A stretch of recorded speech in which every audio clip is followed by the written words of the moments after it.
여러분 안녕하십니까. 지식재산 능력시험 이번 주부터는 파트 2죠. 파트 1에서는 지식재산 제도에 대해서 배웠었고요.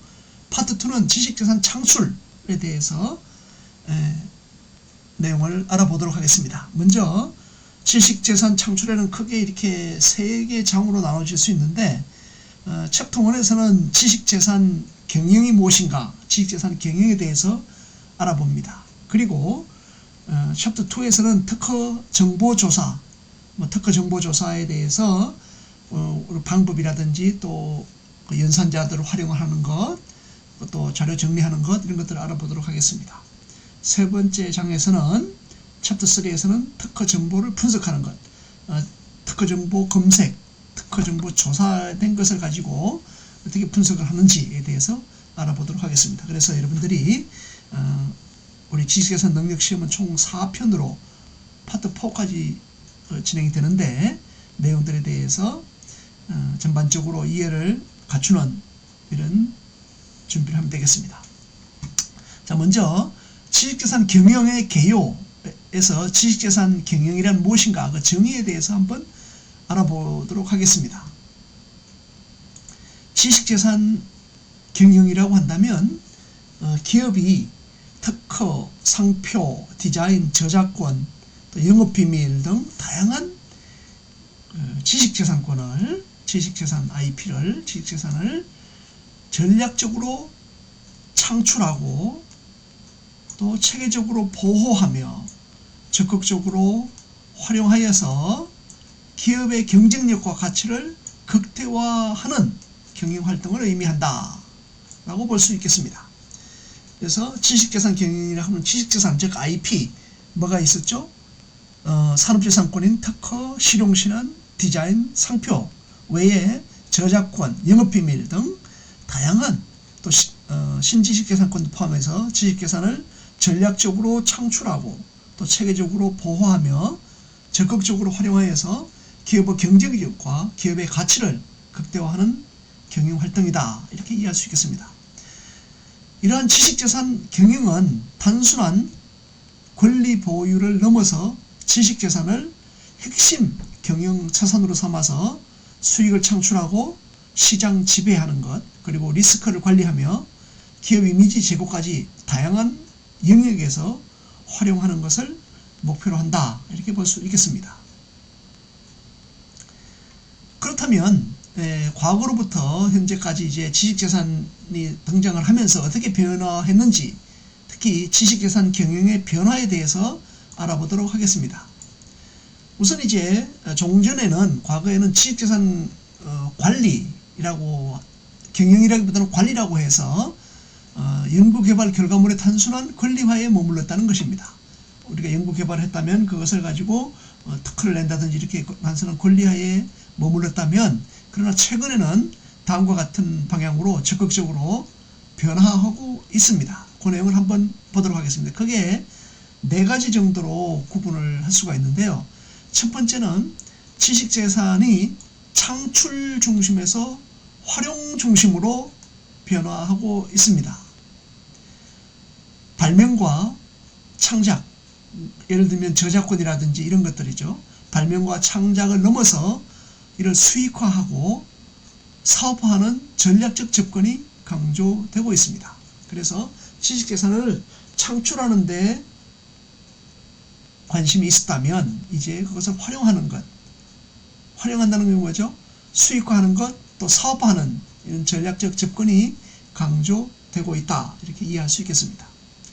두 번째는 폐쇄형 R&D에서 개방형 혁신으로. 자, 이것은 무슨 말인가 하면, R&D라고 그러면 연구개발, 리서치 앤 디벨롭먼트 이렇게 얘기를 하죠. 그런데 이런 것들이 어떤 내부적으로 연구 어떤 아이템에 대해서 개발을 했다, 연구를 하고 개발했다고 한다면 개방형 혁신, 오픈 이노베이션이라고 그러죠. 이른바 이것은 외부 기관 자체 능력뿐만 아니라 외부 기관과 협력도 할 수가 있고, 또 스타트업 등과의 협력을 통해서 IP를 공동 개발하고 공유하는 방식이 확산되고 있다는 것입니다. 이것은 지식재산권을 창출해서 보호하는 보호 중심에서 가는 것하고 연결이 되는데요. 여기 세 번째가 또 하나 더 있죠. 보호 중심에서 가치 중심으로 기존에 단순한 권리를 유지하는 것을 넘어서 IP를 통한 가치 정대와 또 투자 유치 수단으로 활용하는 경향이 강화되고 있습니다. 이 투자 유치에서는 예를 들어서 다양한 정부 기관이라든지 또 IP 금융을 통해서 어떤 기관으로부터 투자를 받는 것, 개인 투자를 받는 것, 또 외국의 투자자로부터 투자를 받는 것, 이런 것들도 포함될 수 있겠습니다. 그래서 우리 여기서 네 가지라고 했는데 실제로 5가지를 이렇게 볼 수도 있겠습니다. 그 다음은 지식재산 경영은 글로벌 경영 전략의 핵심 요소로 변화하고 있습니다. 국내에서 맞추는 것이 아니고 이 재산권을 가지고 글로벌 지식재산권 확보를 할 수가 있겠죠. 글로벌 경영 전략의 핵심 요소로 지식재산 경영이 변화하고 있습니다. 주요 수출국을 대상으로 국제 출원 및 권리 확보를 조기에 추진하고 또 글로벌 IP 포트폴리오를 강화하는 것이 필수 전략이 되고 있습니다. 그래서 이러한 지식재산 경영에서는 주요 수출국을 대상으로 국제 출원하는 것, 또 조기 권리 확보를 조기에 추진하고 이를 통해서 글로벌 IP, 글로벌 지식재산 포트폴리오를 강화하는 것이 필수 전략이 되고 있습니다. 왜 그런가 하면 이제 국내 시장보다 국제 시장이 훨씬 더 크고 또 다른 나라에서 이 기술의 가치를 더 인정해 줄 수도 있기 때문에 글로벌 경영 전략의 핵심 요소로 지식재산이 등장하고 있다 이렇게 볼 수 있겠습니다. 다음 이제 최근 경향으로서 5번째가 될 텐데요. ESG 경영과 연계해서 지식재산권도 발전하고 있습니다. 지속 가능 경영, ESG는 지속 가능 경영을 해서 3가지를 나타내죠. 환경, environment, social, 또 governance 이렇게 이런 것을 포함하는 지속 가능 경영 측면에서 친환경 기술 특허, 기존에 중요성이 다소 인식되지 못했던 이런 부분, 친환경 기술 특허, 그리고 사회적 가치 창출 특허 등이 주목을 받고 있습니다. ESG, 예를 들면 어떤 것들이 제품을 했을 때 그 기술성뿐만 아니라 그런 것들을 환경적으로도 도움을 줄 수 있는, 예를 들어서 그 해양 오폐물 이런 것들이 많이 등장하고 있죠. 이런 것들을 오물 또 폐기물 이런 것들을 효과적으로 포집하기 위한 이런 기술들도 특허로 많이 개발되고 있다는 것입니다. 그런 지속 가능 경영의 필요성이 증가됨으로써 친환경 기술 특허, 그린 IP라고 그러죠. 그 다음에 사회적 가치 창출 특허 등이 주목받고 있으며 기업의 IP 전략도 이에 부합하도록 변화하고 있습니다. 이와 같은 변화에 따라서 현대기업은 지식재산을 단순한 보호 대상이 아닌 적극적인 경영자산으로 인정을 하고 있습니다. 무엇을? 지식재산을 단순한 내가 이것을 확보하고 보호해야 되겠다는 그런 차원에서 적극적인 경영자산으로 인식을 하고 있어서 이를 통해서 수익화하고 사업하는 전략이 강화되고 있다고 말씀을 드렸지 않습니까? 그래서 전사적 차원에서 지식재산 경영 체계를 구축하고 실행하는 것이 필수적이다 이렇게 보고 있습니다. 자, 다음 지식재산 경영 체계의 구축에 대해서 알아보도록 하겠습니다. 단순히 이렇게 지식재산이 관리, 보호하는 차원을 넘어서 IP를 통한 기업 가치 증대와 또 투자 유치로 확대하기 위해서는 내부적으로 지식재산 경영에 대한 체계 구축이 중요하다는 것을 인식하게 되었습니다. 먼저 지식재산 경영의 기본 요소에 대해서 알아보도록 하겠습니다. 지식재산 경영 체계 구축을 위해서는 다음과 같은 기본 요소가 필요하다고 볼 수 있겠습니다. 이 점을 여러분들이 한번 잘 생각을 해보면 좋겠습니다. 첫 번째, 지식재산 창출이 필요합니다.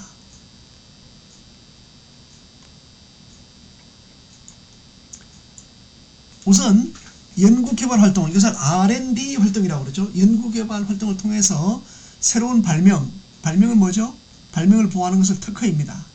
발명, 고안, 디자인, 콘텐츠를 지속적으로 창출하는 것이 필요합니다. 고안은 우리 소발명이라고도 하고, 특허에 비해서 고도성이 없더라도 자연법칙을 이용한 기술적인 창작인 것, 이런 것들을 실용신안의 보호 대상인 고안이라고 할 수 있겠습니다. 그리고 디자인이죠. 디자인의 중요성이 매우 증가하고 있는데요. 실제로 디자인 권리의 보호 기간만 해도 이제 특허와 같이 20년 동안 보호를 받을 수 있겠습니다.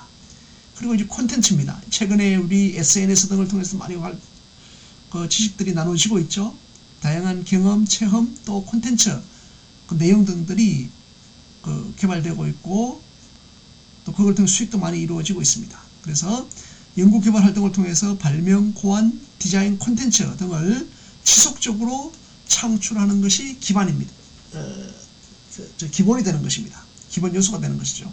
우선 어떤 자산이 있어야 된다는 것이죠. 그런 의미에서 여러분들도 여러분 자신의, 또 여러분들이 앞으로 봉사하게 될 국가라든지 기관, 기업, 또 뭐 학과, 대학원 등에서 여러분들의 끊임없는 연구개발 활동을 통해서 새로운 것들을 창출해야 된다는 것입니다. 그것이 지식재산 경영체계 구축을 위한 기본 요소가 된다는 것입니다. 두 번째, 창출한 것을 보호하는 것입니다. 우리 지식재산 능력 시험에서도 지식재산 두 번째 지금 파트에서 하는 것이 재산 창출이고, 그 다음 세 번째는 지식재산 보호, 활용, 이렇게 나눠지지 않습니까? 그럼 기본 요소가 필요하다는 것입니다. 창출된 지식재산을 이제 권리화하는 것이죠. 특허, 상표, 디자인, 저작권, 위에서 말하는 발명, 고안, 디자인, 콘텐츠에 대응하는 것이죠. 특허, 상표, 디자인, 저작권으로 권리화하는 것, 권리화하고 법적 보호를 강화하는 것입니다. 이것이 지식재산 보호에 해당되고요. 그 다음 지식재산 활용입니다. 이제 확보한 권리를 특허권, 실용신안권, 디자인권, 그리고 저작권 등의 권리를 라이선스화한다는 것, 또 사업화, 브랜드화 등을 통해 수입화하고 기업 전략과 연계하여 활용하는 것입니다. 라이선스라고 한다는 것은 권리를 가지고 일정 기간, 일정 조건에 의해서 권리를 실시권 또는 사용권들을 줄 수 있는 권리, 이런 것들을 라이선스로 한다고 그러죠. 라이선시라고 얘기를 합니다. 두 번째, 확보한 권리를 사업화하는 것입니다. 이런 걸 가지고 특허를 냈다 그러면 그런 것을 대해서 실질적으로 자기가 제품화해서 판매를 한다든지 또 외국으로 진출한다든지 이런 사업을 만들어낼 수가 있는 것입니다. 그리고 브랜드화, 예를 들면 상표와 브랜드에 대해서 한번 생각을 볼 필요가 있는데, 어떤 것들에 대해서 상표는 상품명, 또 서비스에 대해서 무슨 서비스표, 상표, 서비스표를 나눠질 수 있는데, 브랜드화라고 한다면 그 기업들을 생각을 한다면 어떤 상표뿐만 아니라 특허라든지 이런 기술력이 전체적으로 또 이미지 이런 것들이 합쳐져서 저 회사라면 믿을 수 있다 했을 때 그의 브랜드 가치는 대단히 높아진다고 볼 수 있겠습니다. 실제로 휴대폰 같은 게 있죠. 아이폰 이렇게 있는데 애플, 이렇게 강력한 브랜드를 형성하고 있습니다. 애플사에서 스마트폰, 또 맥이라든지 다양한 이런 툴을 통해서 할 수가 있는 것이죠. 또 엔비디아 이런 것들 그렇죠. HBM 등을 통해서 고집적화된 이런 반도체 기술 이런 것들을 활용을 해서 장치들을 만들게 되면 기술력이 강한 이런 기업이다.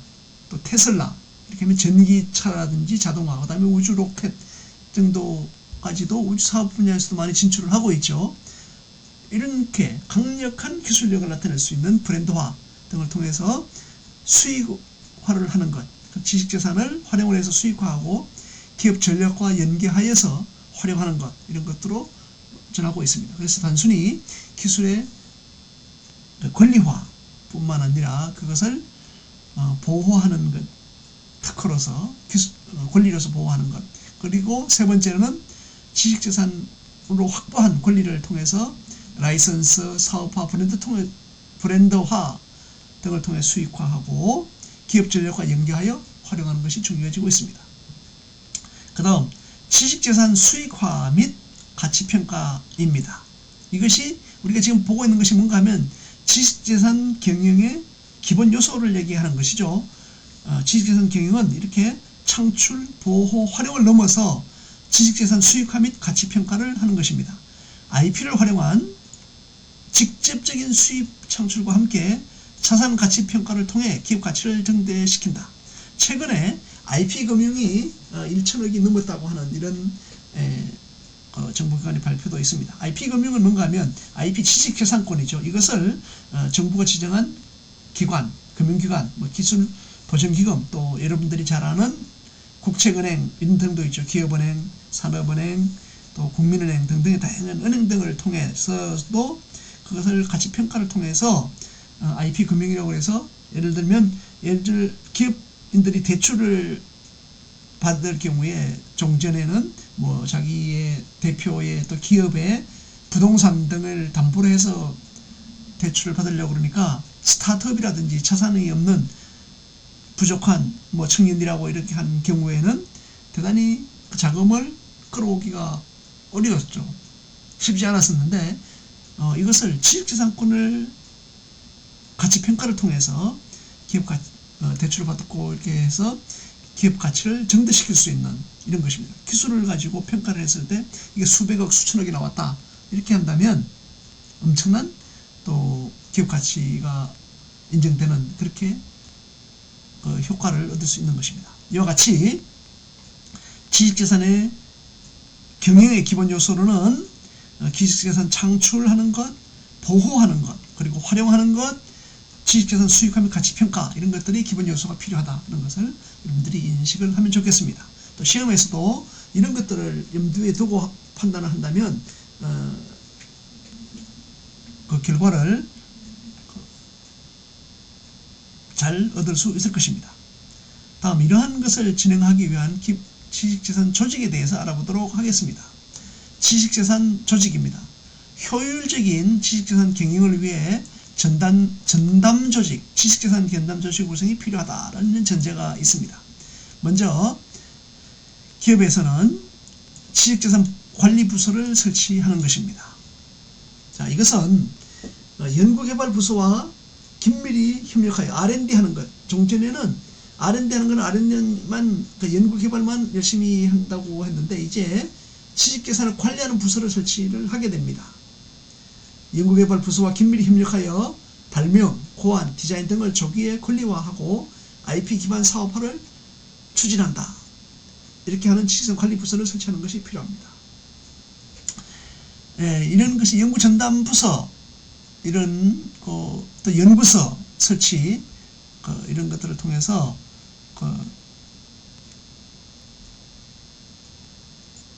상호 협력을 통해서 발명, 고안, 디자인 등을 조기에 권리화하는 것, IP 기반 사업화를 추진하는 것, 이런 부서를 설치할 필요성이 있다는 것입니다. 두 번째, 지식재산 전담 인력 배치. 예를 들어서 기술 개발에 능력이 있는 이런 전공자가 있겠죠.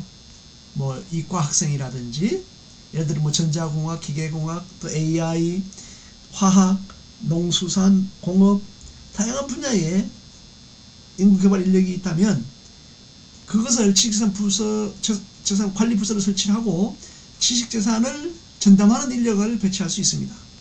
특허, 상표, 디자인, 저작권 등 각 분야별 전문가를 배치하여서 전문성과 대응력을 강화하는 것입니다.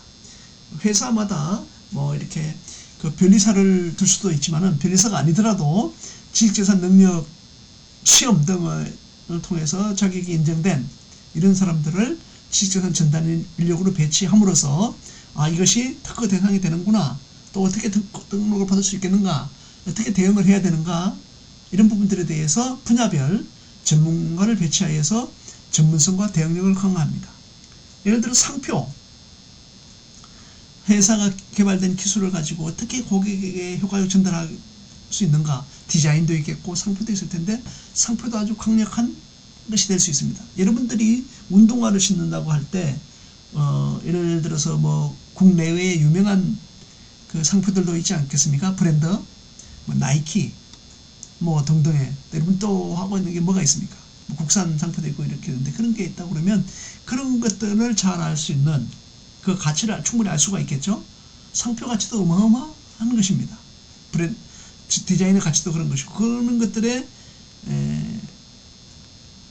분야별 전문가를 배치해서 전문성을 높이고 대응력을 강화하는 것입니다.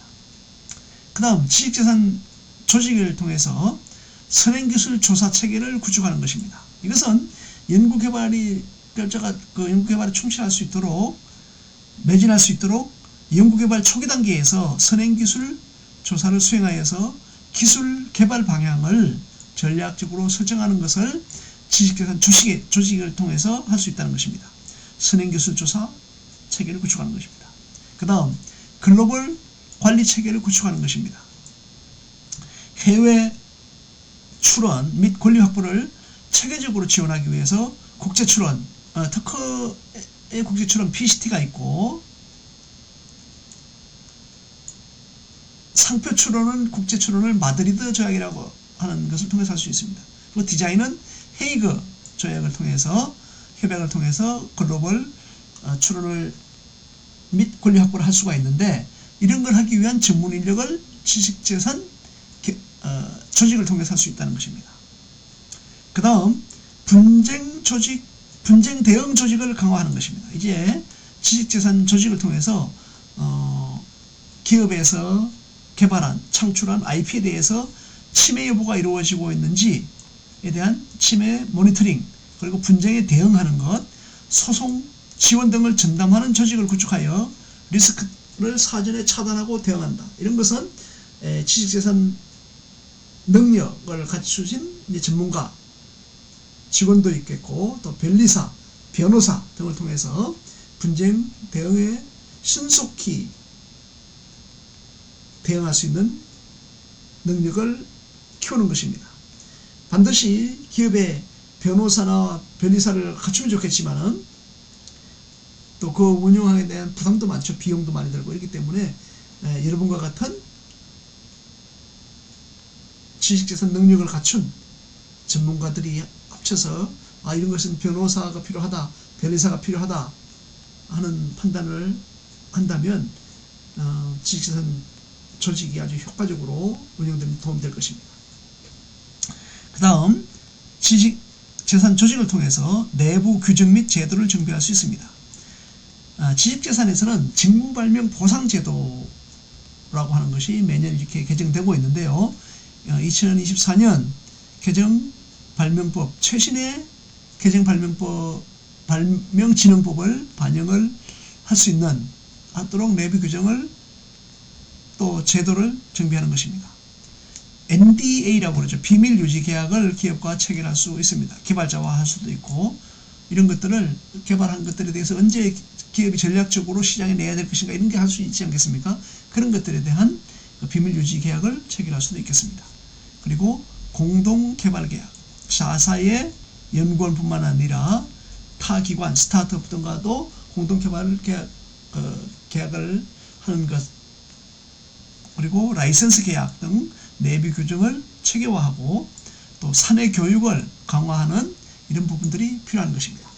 이와 같이 우리가 이제 지식재산 경영에 대해서 지식재산 창출이라든지, 앞서서 보면 지식재산 경영에 대해서 정의를 하였고, 지식재산 경영의 변화에 대해서 설명을 하였습니다. 경영 변화는 대략 한 5가지 정도로 나눠질 수 있었는데, 뭐 창출 중심에서 활용 중심으로, 그리고 폐쇄형 R&D가 아니고 이제 개방형 혁신으로 간다는 것, 그리고 IP를 통한 기업 가치 증대와 투자 유치 수단으로 활용하는 방안도 강구되고 있으며, 또 글로벌 경영 전략의 핵심 요소로 지식재산 경영이 변화하고 있다는 것입니다.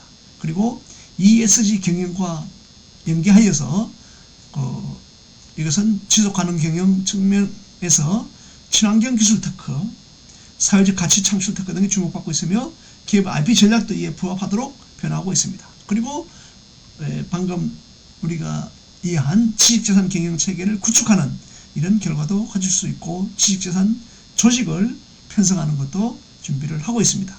이와 같이 우리가 파트 2에서는 지식재산 경영에 대해서 알아보고 있습니다. 자, 다음 시간에는 지식재산 경영 전략에 대해서 구체적으로 알아보도록 하겠습니다. 수고했습니다.